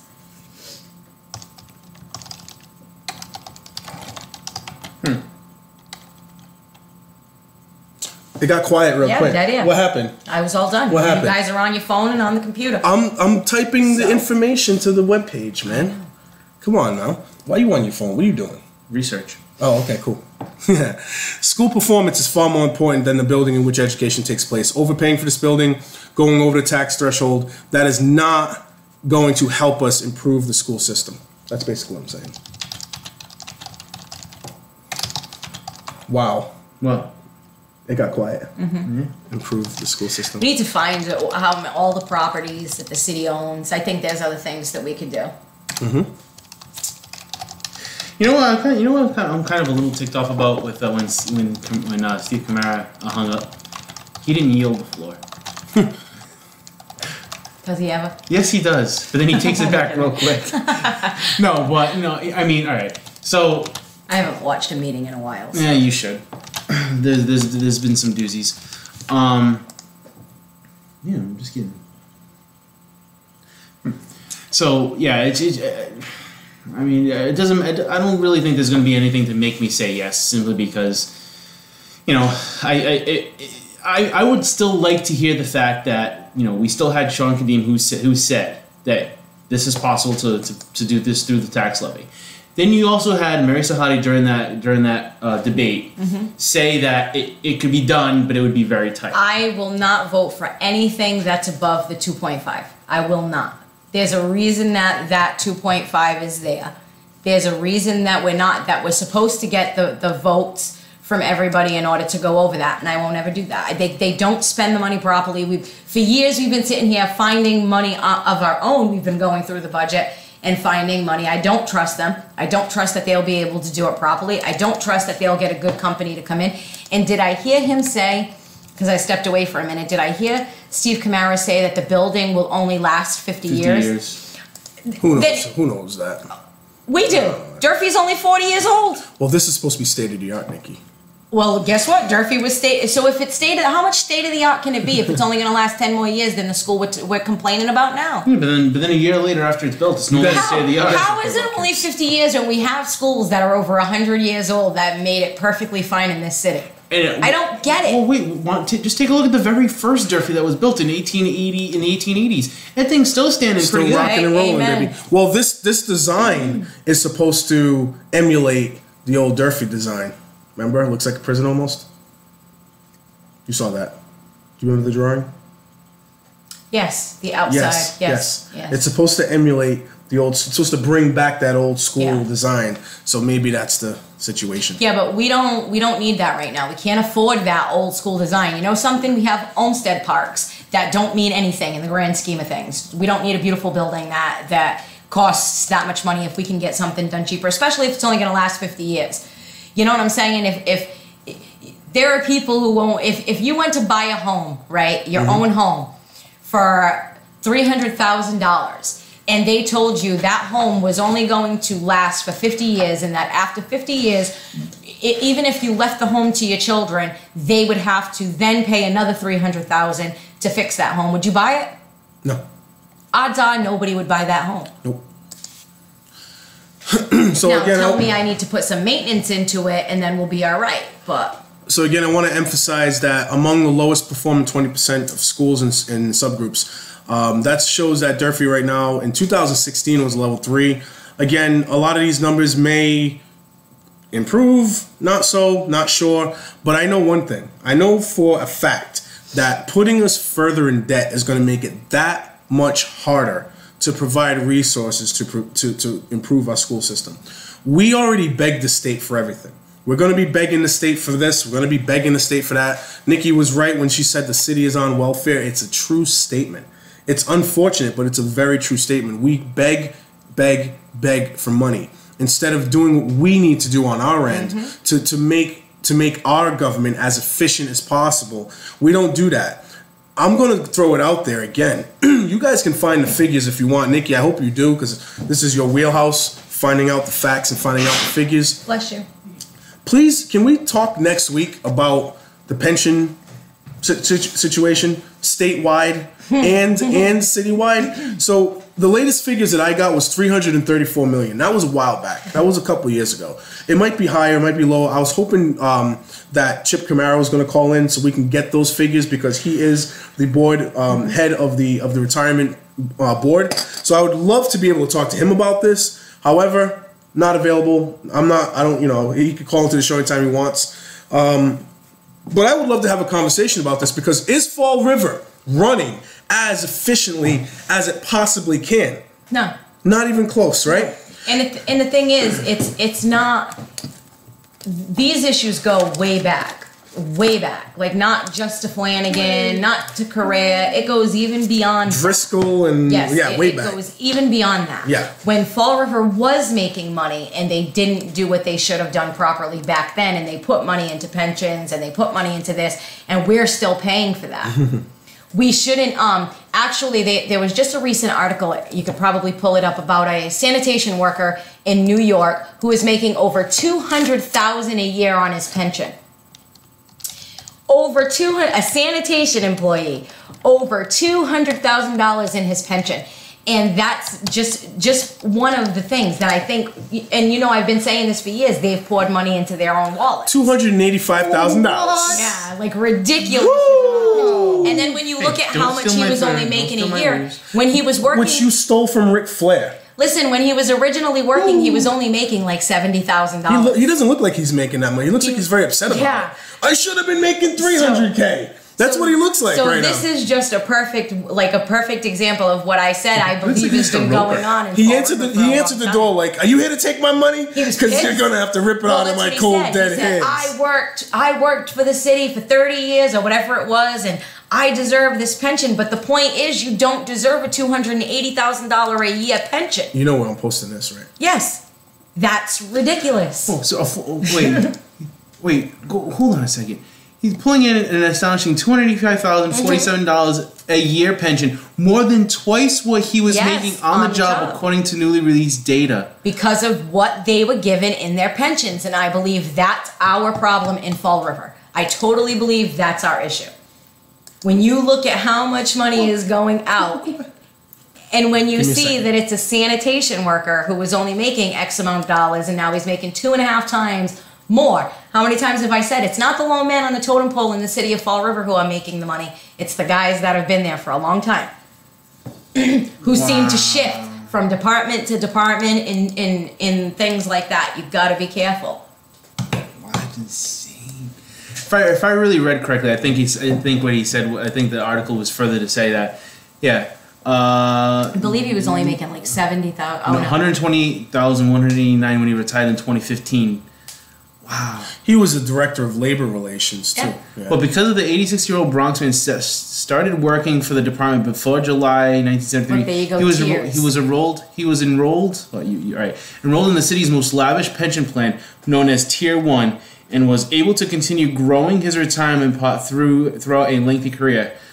Wow, this guy is brilliant. And that's our issue here. I will guarantee you, if they really started delving, that's our issue. You'll go ahead and say I'm ripping off the city because I got a pension, Egan said at the... Oh my god, this is insane. Wow, this is a great... But could you imagine now?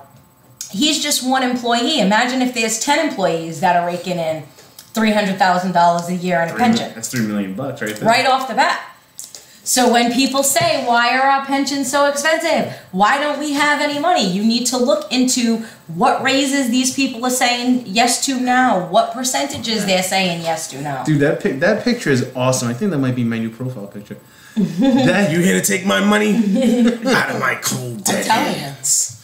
That is fantastic. Wow. So Fall River right now, the most latest figure that I was able to find was $334 million. I believe Sean Kadim has brought this subject up a couple of times in council meetings. And then you also have somewhere between, and it depends on what numbers you're looking at, but the biggest number I was able to find at one point in time was $18 billion. Statewide, $18 billion worth of pension liability. So City of Fall River is somewhere around $334 million at the latest figure that I was able to find, which I think was like actually somewhere around 2015-16. So the figure might be higher. And then about the same time, I saw that it was somewhere between $15 to $18 billion in pension liability. Now I ask the question again, is Fall River running as efficiently as possible? I don't think so. No. And I understand that these were promises that were made to workers, so you're not going to touch the people who are collecting those pensions today. I think we have an obligation to look out for the future. Everyone talks about the future of Fall River. As a matter of fact, there's still a Jazel Correa sign above on Pleasant Street where Happy Garden is, where it says futurefallriver.com. You want to talk about the future of Fall River, we need to talk about the pension liability. That needs to become the #1 topic of discussion. And once we can clear that out of the way and be done with this obligation that keeps on getting bigger and bigger and heavier, then we can start talking about the future of Fall River in a more productive and positive light, in my opinion. Instead of paying things off, maybe we need to start talking about how we can take care of it and eliminate it forever. Hello? Oh, Carlos. Okay, hold on 1 second. Oh, we got someone else. We're in the overtime right now. Hey, Carlos. Yes. Hey, you're on with City Talk Fall River. You're on right now, okay? Okay. How are you? I'm doing great. How you doing? Not bad. We just had Steve Camara on a little while ago. I wasn't sure how you guys were going to make phone calls today, if it was going to be all at once or little by little. We got some time left, though, if you want to just mention, what you've been doing. And we did have a long conversation with Steve about it, but ultimately, I'd like to know what your ideas are on alternative ways to pay for the program, for the school, rather than the debt exclusion and going over the tax threshold. Yeah, sure. And this, matter of fact, it's the only reason that I got involved with the No Vote group, and it was for the fact that I was not proved, and not even city councils have documentation that proves that cannot be done on the tax level. If they cannot prove me that cannot be done on the tax level, and I'm hearing from a city council that knows about numbers, that's what he does for work. I have no reason for not believing him that it's another way to do this. And I watched and I encourage the people to go to and review again the meeting, the special meeting of the city council on Durfee, which was taped on the 6th, January 6th. And in 10 minutes, Sean Kadeen pretty much explained how this can be done. And that's the same meeting that Leo Pelletier gives them the second. So they start a conversation, and 10 minutes into the conversation, Leo Pelletier removes it for some reason. I have probably a reason that he wants to do that. Mm-hmm. That he did that, because I was there. I was at the city council, and it's too bad that people that are watching home don't actually see what's going on the chamber.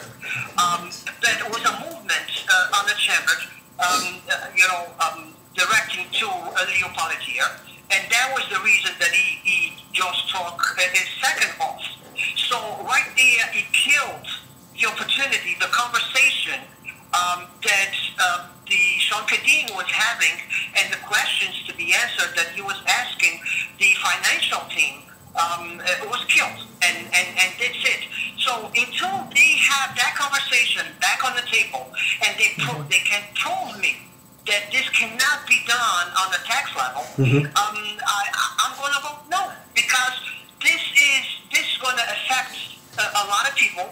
And it's a lot of people out there. The businesses are going to take a huge hit, Carlos. Businesses that don't have the luxury of getting a tax, TIF, they're going to be taking a huge hit from this. Mm-hmm. And we've been, our presentation that we just did at the Maplewood Neighborhood Association was a lady there that she found out that her tax and the reporting, I felt so bad for her because she had tears on her eyes, and she was asking, she was saying that she's taking her medication, heart medication, one every other day because she could not afford to buy medication. And she's kind of begging the person presenting the project for the Durfee to please, can you please make the whole way 1 foot shorter? Can you please put one last window on this building so we can save $2 here, $2 there, so I can keep my house? That, person, because I know I can afford $115, but these people don't have voice. They need people to be on their side. Right. And during that presentation, I told them it's simple, but we don't have one public official. Elected official, right? Exactly. Yeah. Yes, thank you. Politician. We don't have one politician on the side of these people that say they cannot afford. Everybody, it's on the other side. It's unbelievable. And the way they're trying to force this, and the lies they're putting out there, that people think that if they vote no, they're going to kill this project. It's a lie. It's all a lie. And Sean Kadeen, on that meeting, said it. What's the problem for us to delay 2 months on this process? That's right. I mean, just the bid side. It's going to take 6-8 months. And if the bid comes in that you guys don't like it, you're going to throw everything out and start from scratch again. So what's the rush? Right. You know, Well, that's because you don't want to know why that's the rush, though, Carlos. You've been watching these meetings. Tactics. We've been watching these meetings for a long time. The best way to get the vote you want is to act like your backs are against the wall, right? We got to pass the budget, or else we go to a 112 and blah blah blah, and they do that all the time. Asbestos and toxins. Yeah. Well, yeah. Now the school's gonna have the swamp thing and the Teenage Mutant Ninja Turtles and everything else coming out of the swamp. You know what I mean? They're making it sound like it's a radioactive explosion's gonna happen over there. You know? So it's just it's a nightmare now. You know? Because and the way they say they're talking about this building, we understand that we need a new building. We understand that. But guess what? Either if the vote goes yes or no, kids still going to go back to school in September. Hey Carlos, when Steve was on, right? When Steve was on with us just a little while ago, I asked him if he was aware of the level of performance that Durfee ranks in the state, right? So he wasn't aware of it, but we were able to pull up the numbers. We're in the low 20%. We're a poor performing school, at least up until the numbers here, which was just a couple of years ago, 2016, right? We have a system that is in need of consistent improvement, right? So, in my opinion, paying for an expensive school or an expensive building doesn't give us that opportunity to improve the system. And as a matter of fact, by going over the threshold and making the tax burden that much harder on everybody, it's going to be harder to come up with resources to actually do that. Exactly. And again, it's not the building that teach our kids. Absolutely not. It's the professionals, teachers that we have. They're doing a great job. And if God forbid there was a fire in that school, then who gets paid to take care of that? Exactly. And God forbid there was any kind of dangerous action that occurred at the school, who gets paid to do that? It's going to be that much harder. So when people say you're not thinking about the future of the children because you don't want this building to be paid for this way, I'm thinking about everything to do with the kids and everyone else in the city. I'm thinking about public safety. I'm thinking about the maintenance. I'm thinking about everything. Like healthcare isn't getting any cheaper either. And if there's asbestos in that school, they can't just... Asbestos? Every kid that's going to be born, just have in kids there while they're 2022, working. already has this bill to pay. Right. You know, I mean, they want to, as soon as they for the part-time job, they already pay tax. So it's like we are putting already a burden on the kids. So don't tell me that's all about the kids. It's definitely not about the kids. No. Because if it was about the kids, you would be thinking different. But I have to say If it was about the kids, the school would have got replaced a long time ago. My two girls graduated from Durfee, and they both in college. They excellent students. They doing very good in college. Okay, so I'm very proud father of two Durfee graduates. But my daughters had a lot of problems on Durfee. But it was not about the building. You know, when they know if the day was cold or the rain or was raining, they would bring the clothes to school because they know that's what they have to deal with. But the problems that they had and the problems that I had to go to the school to complain was not about the teachers, was not about the building, was about all the bullying that was going on in school. And still a big problem around the country, not just in Durfee. And that's not going to fix that problem. A new school is not going to fix that problem.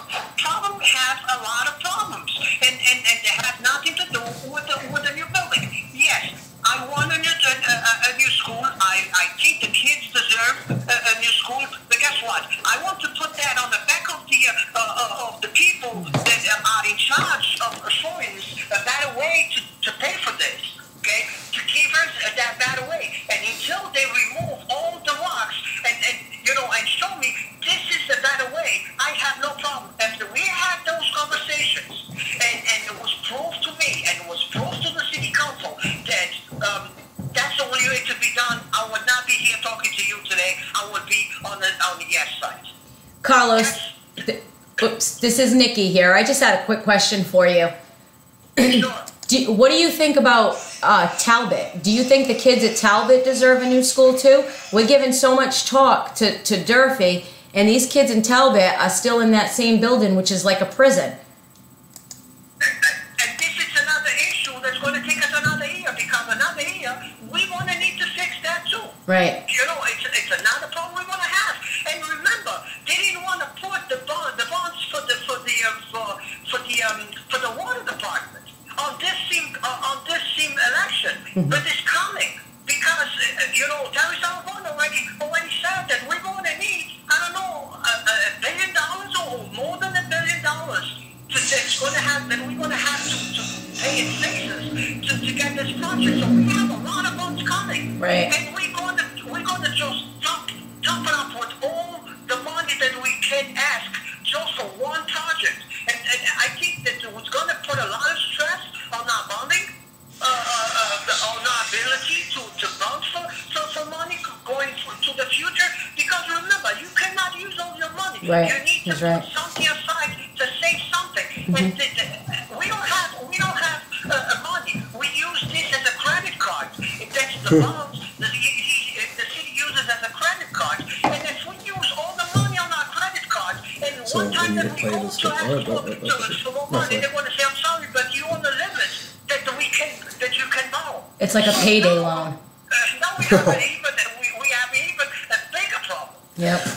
Carlos, I just want to also let's be practical here. When in the history of life has Fall River gotten involved in something of this magnitude and we come out on top financially?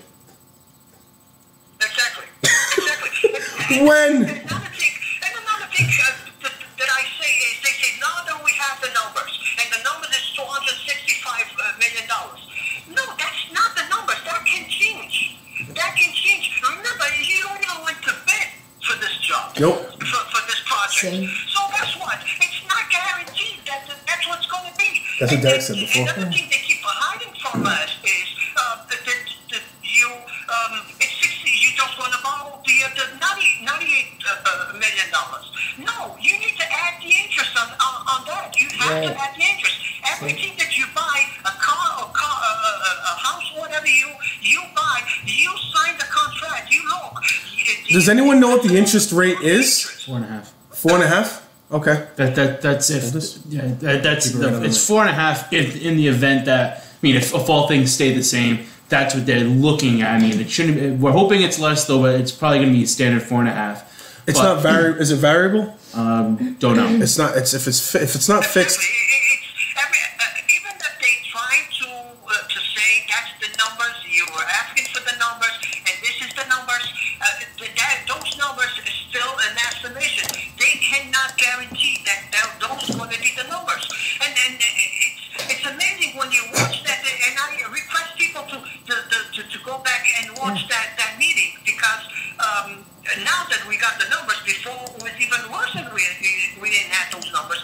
They had no documentation. Every time, and it's something that I really gets me upset is the fact that, and they do that on purpose, when they go in front of the city council and the city council made them a question, oh, I'm sorry, I'm going to have to get back to you. That's a way they found not to answer the question, because even if the city councils get those questions a week after, we don't get those numbers, and we deserve to have those numbers too.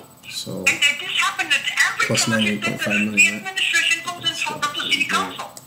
It's unbelievable. So Carlos, I wanted to just say something to one of your points. You said that it's $263 million though, but we don't know if that's going to change. Now the way that you're talking is that you're talking that it could cost more, right? Exactly. So there's a potential, but there's a possibility that it could cost less, couldn't it? There's a chance. Well, let me put it this way: is the building materials prices come down or go up? Well, it all depends. It depends on what. But hold on a second. You made a comment, which I agree. It could be higher than the 263, but I want to try to be a little bit optimistic. Now, Carlos, I don't know, you may not have heard me say this, but I am going to be voting no on this whole thing. So I'm not trying to make a point for the yes side. I'm just saying that there is a potential, just like there's a potential for it to cost more, that it could cost less, correct? Yes. Okay, that's all right. I just want to at least there's this someone saying that. But even can you imagine if we have it this done on the tax level and actually the price going to be less? Well, and that's the thing. We haven't even gone out to bid, so there's no telling. I mean, right now the only thing that there is it's an estimate of $263.5 million. Now, if we could have a company come in here and say, oh, they can do it for $250. Well, now we've just saved $13 million, which is cool, which is pretty good. Now, let's just say that happens. I mean, I'm not saying that it's going to. Or every company could come in and say, look, they're willing to pay this. Exactly. Let's tell them they need to pay more. Exactly. Or like Nikki just said, they're willing to pay $263, so they're going to pay $263 or maybe more. Who knows? But let's just think of it this way. You've also made the comment that says that, it's $263 million, though, but you're actually looking at a $380 some odd million project at the end of the day. But now let's think of now let's kind of look at this the other way around. When you buy a house that's $200,000, what's the value of that house? It's $200,000, right? Even though you are paying interest on your mortgage, it's still $200,000. So isn't it a little bit disingenuous to say that the value of the whole school is going to be $383, even though a lot of that's going to be interest on the mortgage? Yes. Yeah, you're right. Okay. You're absolutely right. Right. So I mean it's you are correct in saying that by the end of the whole thing, the city's going to the city taxpayer and the taxpayers are going to be on the hook for $98.5 million plus the interest on that, which is going to put it at $180 some odd million. I get that. So, but at the end of the day, if you're looking at a house mortgage type of thing, you're buying a house that's $250,000. It's going to be worth $250,000, not the $250,000 plus the interest on the loan that you're taking out for the mortgage. So, I mean, like I said, I'm voting no. And again, the city works with those numbers because guess what? If you own a house right now, you will not sell that house, with the value that the city says that the house is valued. Of course not. It's no way. So again, and I'm going to give you another example. That lady that was begging for people to bring this price down was there, and she was upset that she was going to pay the famous $115 a year, and when she mentioned that her house at Rebecca is registered as a commercial building because she has a store on the bottom. Guess what?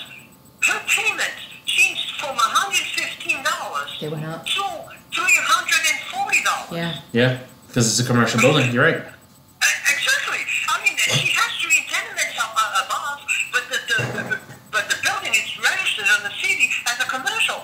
Guess what? She's going to pay $340. Yeah, just because she spoke up now because they caught it. Yeah, I mean, and It's just people not getting the whole truth. Well, I mean, you got to look at, but there's definitely mistruths being spoken on both sides. Which if you can't admit to that, and I'm trying to look at this as objectively as I can, there's definitely mistruths on the yes side. There's definitely some mistruths on the no side, and somewhere in the middle of all of this is the absolute truth. And exactly, because guess what? We are putting information out that we should maybe we gotten them wrong already. But we still putting that information out, so that doesn't mean that we have all the right answers. And you're right. You're right. No, and that's the thing. I've never been against saying information is bad information unless the bad information is a complete lie. That's a different story. I mean, I can sit here and say and make up a claim saying that we can do this without impacting any taxpayer in the city. I can make that up right now, and that can go out to everybody tomorrow, and people are going to be like, "So how are you going to do it?" But unless I can prove that, then it's a complete lie. But you know, so we have to be very careful. And that's my thing, Chuck. Like I said, if they prove me that this cannot be done, okay, I would not be here today talking to you about this. I will definitely would be on the yes side. Did you watch the? They run away from those questions. Did you watch the debate? I think I remember seeing on your Facebook that you did not watch that debate where the yes and no's had that debate. Is that right? At BCC? Yeah. No, nobody was allowed inside. Only the debaters. Right. But all right. So, but did you watch it at all? I watched it after I got struck because at that night I had the Toastmasters. Okay. And I watched it when I got home. Yes. All right. It was now. I didn't watch it, but I want to make sure. I want to make sure that I heard what I heard is true. Did Mary Sahadi actually say that it could be possible for this to be done within the tax levy, but it would be very, very tight for the city? Did she say that, or is that not true? Yes. That was a question that Sean Kadim asked her, and she said that can be done. I don't recommend it, but it would be very tight. But guess what? Everybody needs them tight. You know, we make it work. Okay, so we basically have the treasurer of the city, the one that's managing our finances, stating on record that it is possible to do this within the tax levy, but it would be very difficult. Is that not enough for you to say to go for the yes vote then? Because even with that, it's not enough for me, because I already know that what's going to happen is that taxes are going to go up 2.5 every single year for God knows how many years. But if the argument that you made is that if no one can prove to you that it can't be done, then you're going to vote no. But she said it could. Then would that change your mind? No, because we don't have that. We don't have that on the table. Well, When I have her, it's her saying that can be done, but guess what? It's going to compromise our police department and our fire department. Why it has to be always compromising our police and our fire? Why don't compromise the people that are getting overpaid? Why not compromising jobs that we're creating? Hey, Carlos, we also talked about how TIFs were a part of all this too. Big, huge TIF agreements that went to Amazon and some other spots that takes money out of, takes away opportunity to cover some of these things that tax money, takes care of. I mean, we in TIFs alone, we give $140 million out in TIFs. There's a school. A lot of money. That's the school right there. That's a lot of money. That's a lot of money. And then we bond for parks. Yep. Then we bond for streetscapes. Trash trucks. All this is affecting our credit cards.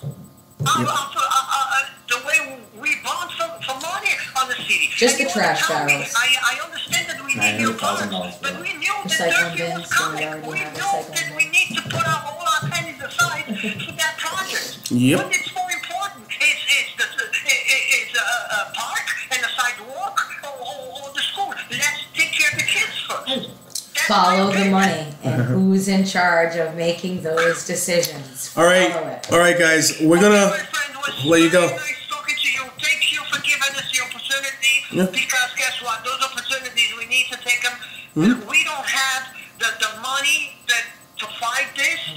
We don't have banks dropping $25,000 a piece Yeah. on our lap, Yep. like the other group had. Yep. So we need to take every chance that we can. Well, we share this. We share this on a. We share this. We get about 1,000 people that are on our Facebook page, so we'll put that up there. We'll also put it on, some of the other spots around, Facebook and all that stuff. So we'll be sharing it. It's on Twitter as well. So we'll do what we can for you as far as that goes. Just know that I reached out to Melissa and Kristen as well to try to get to make sure that they have equal time as well, so they have an opportunity for equal time as well. Exactly. But I think it's only fair. So even though I'm a no vote, I think we got 3 no votes here. It's still important to let the other side have their say, even though they have a lot of resources on their side. Bob Karen. So, all right, guys, take care. Very good, my friend. All right. Thank you. All right. Thank you. Thank you. Bye. Bye. I love Carlos. I think I just have a thing for Portuguese people in the city of Fall River. I don't know. I love Leo Pelletier too. When He's everybody not makes fun Portuguese, of is him, he? I'm like, Leo, yes. Pelletier? It's gotta be Portuguese. That's not Portuguese. Somewhere. Nah, Leo's gotta be Portuguese somewhere. The name Pelletier is definitely not French. Portuguese. Okay, but it doesn't mean he's not Portuguese. My name is Nicole. That's French. Last name Medeiros. Derek's not Okay. Portuguese either, though. But Medeiros is Portuguese. Okay, that's one. If you were Nicole Pelletier, I would question it. All right? I'd question it. But you went and got your ancestry done, didn't Yes, you? I did. So. There's no such thing as Portuguese. Did you know that? Portuguese isn't What is it? a thing. What are you, Portugal European? Iberian Peninsula. Oh, interesting. So anyway, this was a pretty eventful one. We had some pretty good times on this one. What do you think? we had callers. Yeah, we had callers for the first time. We have had callers before. Yeah, we had 2 callers. But we had some callers that are, out there. Some of them are holding office. One of them is a association president. So, fortunately, I'm very glad that we do this thing. I mean, I'm happy. I think it's still an outlet for a lot of people to have a voice, and it's good. So, what are you smiling over there about? I don't know. I'm just happy. Is that okay? I guess I'll allow it. You mean I'll allow you to allow it? I hope that we were able to, at least everyone was able to speak their minds on this.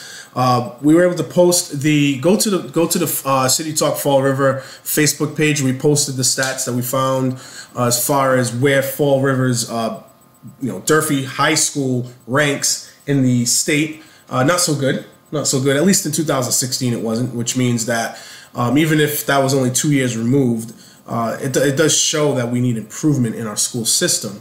And we got to make sure that if we go over the tax threshold, we're still in position to provide resources to continue that movement, to improve the school system.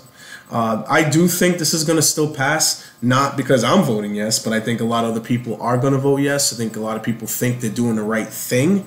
It feels good to have a new school, to, quote, provide a legacy for the future and all that. But the only legacy that Fall River has consistently maintained is a heavy, heavy burden on the future.